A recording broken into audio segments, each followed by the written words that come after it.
Guys, welcome back. Liz Morrill here, coming from my studio. It's a beautiful day in the Pacific Northwest. I'm going to start my instruction on an element, a basic element of art. And we're going to start by learning about the sphere. And the sphere is one of the basic art elements that helps you in so many ways in art. So I would encourage you to get a sketchbook so you can go from week to week and add to it as we go. Get what works for you, big or small. In the demonstration today, I will just be using a piece of printer paper. Okay, we have our paper and our pencil, and for this I'm just using a number 2 Ticonderoga pencil. I like them. They draw really light and you can erase them really easily. So a lot of times when I go into schools and teach, that's what they have, and it works out well. So I'm going to set my pencil down and I'm going to pick it up on top of it so I have a broader surface, bigger surface on the lead when I draw. Instead of trying to hold it really tight and control it, this gives me a little more freedom. Okay, so I've set it down, pick it up. I'm going to lock my wrist, and I'm actually going to go for my shoulder, and I'm sorry you can't see this part. I'm going to use my whole arm and I'm going to draw. First I'm going to start drawing circles in the air. Sometimes this helps if you stand up, if you're too close to your desk. Stand up, draw circles in the air, and then touch down and draw a circle. So just go around your paper and you can just fill up lots of papers practicing drawing circles. It's kind of fun.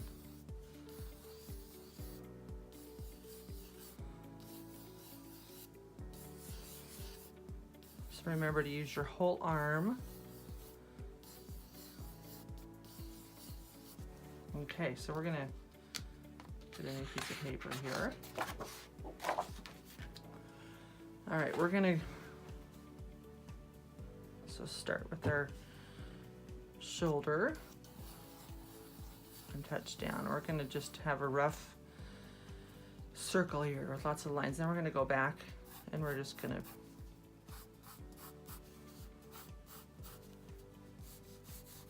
fill in the lines where we want them, and we can erase what we don't want.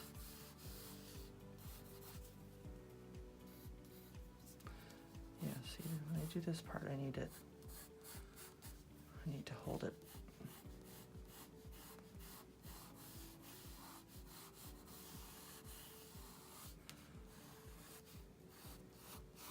Okay, so then I can go back and I can erase lines that I don't need. So now we're going to take a look at our still life and the parts of the sphere that we want to concentrate on to take this just circle on the page and make it pop off the page and turn it into a sphere. Here I have my still life set up where I have just taken foam core board and made makeshift platforms and backing that helps me. And then I have a light that I can direct right at the objects and light it exactly how I want it. A window also works really good. Okay, so on this sphere we have a highlight right here. Around that highlight we have kind of our main color, our core color, whoops. And then right here, you can see this line, our core shadow on the orange. Now down here, we have a white part on the orange. Can you see that? That's actually reflected light from the foam core board back up onto the orange. And if you have objects that are sitting next to each other, there'll be reflected light back and forth between objects too. Okay, so then we have our cast shadow. And you can see this cast shadow closer to the orange, the line is more crisp, and out here we kind of have more of a hazy line. We also have kind of a line around here where it's darker in this area and then lighter back here. And I don't know if you can see this, but there's a little bit of reflected light orange down onto the foam core board. If we were doing a color picture or painting, then we would want to show that a little bit. We're going to do just black and white. So we have our highlight right here. We have the true color, main color, half tone around. Usually it's kind of back towards the back, behind the highlight, sometimes in front of it. We have the core shadow that's right here. We have the reflected light that's reflected from the table onto the bottom of the orange or ball. And then we have our cast shadow. Our cast shadow, it depends on where the light is coming from, and that's something you need to decide. If you don't have a still life to look at, that's why these terms and where they go and how it works is so important. So because our light is coming from over here, our cast shadow is this direction, how we saw it in our example. If our light was coming from over here, we'd have a longer cast shadow. If our light was coming from right on top, then our cast shadow would just come down off the object in that way. So you don't always have an example, a still life to go from. Sometimes you just draw out of, your imagination. And so knowing these terms and values and where to put things on really most objects that you draw will bring it to life. Here is I took a picture of the orange so I could draw on it. So we have our highlight, we have our main color back here and around the orange. You can see this is kind of getting into shadow. This right here is our core shadow. This right here is our reflected light, and then our cast shadow. And you can see in this picture how our shadow, it kind of fuzzes. It's fuzzy around the edges, especially the farther away you get from the object. It's a little sharper the closer in. Okay, so now we have looked at our still life. We have labeled the parts on a picture of a sphere, and we have taken a look at a picture of our orange. And really that just helps us to really understand the different parts that we want to put onto our circle here. Okay, so I'm going to make a shadow on this picture here. Okay, so now I'm going to put my pencil back down and remember to pick it up. So I want a larger surface on the lead when I do this. I'm going to just shade in everywhere on the sphere except for where my highlight is. And it's all just going to be basically the same color, and then I can go back and I can darken those areas that I want darkened. Now, if you have a set of pencils, sketching pencils, they're different weights and darknesses. They work really well for doing darker shades. So we'll talk about those in another video. For now, we'll just be adding layers of our pencil and it'll work just fine. Okay, so we have that filled in. I'm going to do the shadow too.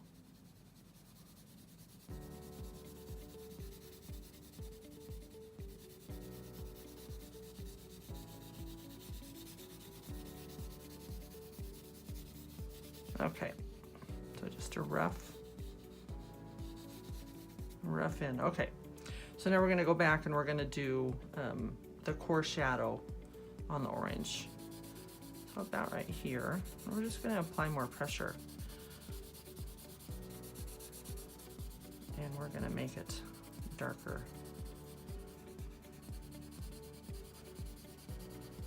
Where our core shadow is.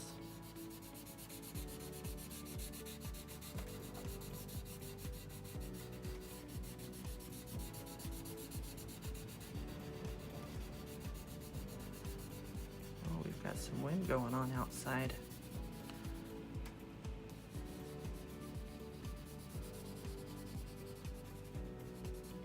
I'm gonna put a little bit just over here. Okay.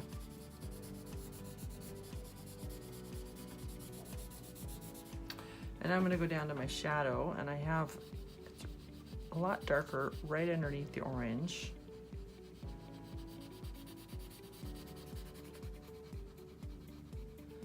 And an important thing to know is when you have a still life and you have your light set up versus a window. Now, when you have just a window light, and the light shifts during the day, and so you won't always get your still life lit up the same way throughout the day. And so that's why it's nice to actually have a light that you can position in exactly where you want it, so the light doesn't change on you and the shadows and highlights don't change on you. Okay, I'm gonna make it a little darker out here, but I just kind of let up pressure on my pencil so it doesn't make such a dark mark. Okay.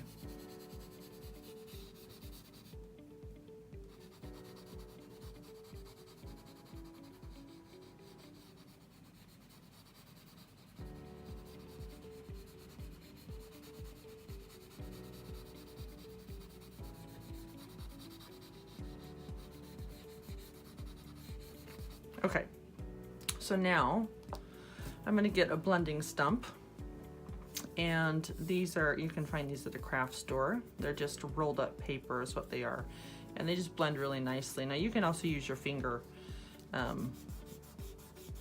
If I don't have a blending stump, I actually use my finger all the time. It works fine, but we're going to use this blending stump, and it just smooths out. And I'm not going to worry about these. See these, I've kind of gone over the edge. I'm not going to worry about that because I can go back and clean it up with my eraser very easily. I'm just going to go around.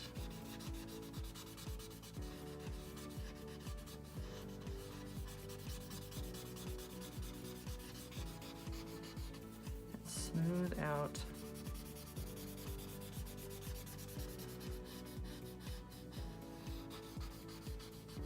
And I want to remember to kind of leave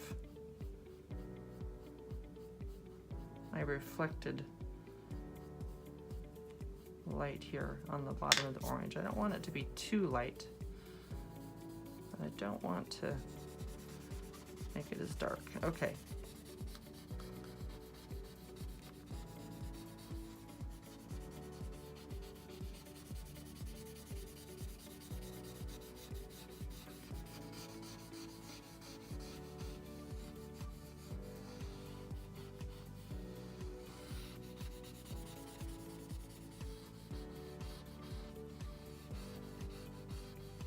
Okay, and I can just use my finger to really fuzz out here this shadow.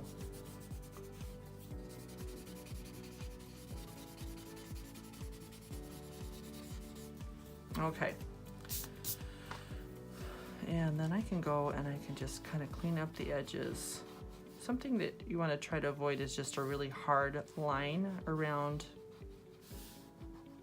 like to show that we just drew it really hard, because you don't have that hard line. You'll see a difference. It'll come away from the back, but you won't have a hard line on your objects. So I'll just clean that up, and we have a more of a crisper line on this edge of our shadow than we do out here. I don't know why I have such a dark spot right there.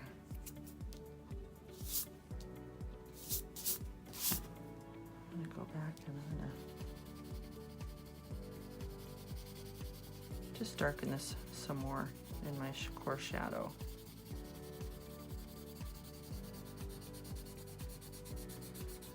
So you can see, you can just keep on layering and getting this to exactly how you want it to be.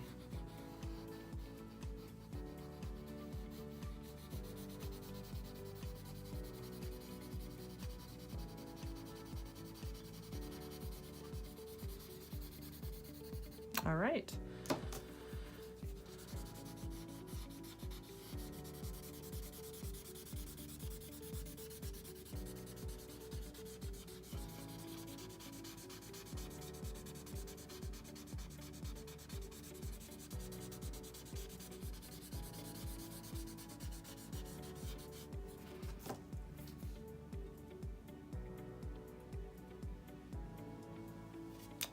that will pretty much do it for her. I'm going to touch it up a little bit and clean up some lines and mess with it a little bit, and then I'll just leave some pictures at the end here so you can kind of see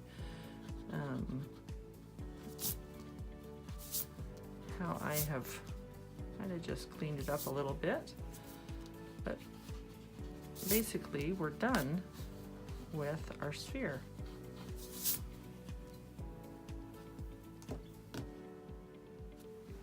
All right.